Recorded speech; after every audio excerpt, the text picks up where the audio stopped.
అల్లుడు గారు వచ్చారు. ప్రయాణం బాగా జరిగింది అల్లుడు గారు. అల్లుడు గారా? వీళ్ళందరూ నాకు రెస్పెక్ట్ ఇస్తున్నారేంటి? ఏంటి తినడానికి రమ్మంటారు అంటే ఇప్పుడు నాకు తిండి పెట్టమని మిమ్మల్ని అడుక్కోవాల్సిన అవసరం లేదా? మమ్మీ నేను ఏదో అడిగినా కాకపోతే ఇచ్చేస్తున్నారు ఏంటి వీళ్ళు? ఏంటి ఇన్ని ఐటమ్స్ ఉన్నాయి, ఇంటికి ఎవరైనా వస్తున్నారా ఏంటి? అన్ని నాకేనా? మామయ్య గారు నన్ను అల్లుడు గాడు అని పిలుస్తారా? అంటే గారు అంటే కొత్తగా ఉంది, తీసుకోలేకపోతున్నాను. సరే ప్లేట్ తెచ్చుకుంటా. ఏంటి నేను ఏ పని చేయకూడదు అంటే నేను ఏ పని చేయకుండా నాకు ఫ్రీగా భోజనం పెట్టేస్తారా? మామయ్య గారు పిలిచారంట. ఏంటి బెల్ట్ తెస్తున్నారు? ఓ కొత్త బెల్ట్ నాకా?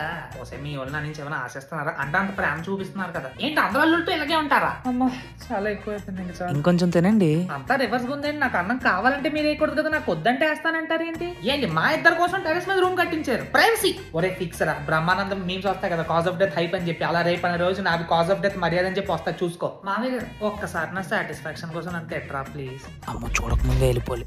సారీ మామయ్య గారు, రేపు నుంచి తొందరగా వచ్చేస్తాను. ఏంటి నాకు నచ్చినప్పుడు రావచ్చా? నా ఇష్టం. ప్లేట్ ఇచ్చేయాలా? అదేంటి తిన్న తర్వాత ఎవరి ప్లేట్ ఆలి తోముకోవాలి కదా? అక్కర్లేదా? కొన్ని అడుగుతాను, అది కూడా వద్దా? ఒక్కసారి ప్లీజ్. మామయ్య గారు చిన్న పని ఉంది, బయటకు వెళ్ళాలి. బండి ఏమైనా ఉందా? ఏంటి కారు ఇచ్చారు? ఏంటి నా సొంత కారు అనుకోవాలా ఇది? ఏంటి రోజుకి ఒక్క పూటే భోజనం పెట్టాలి కదా, మీరే 4 పూటలు పెట్టేస్తున్నారు. సబ్స్క్రైబ్ చేయకపోతే మర్యాదతో చంపేస్తా.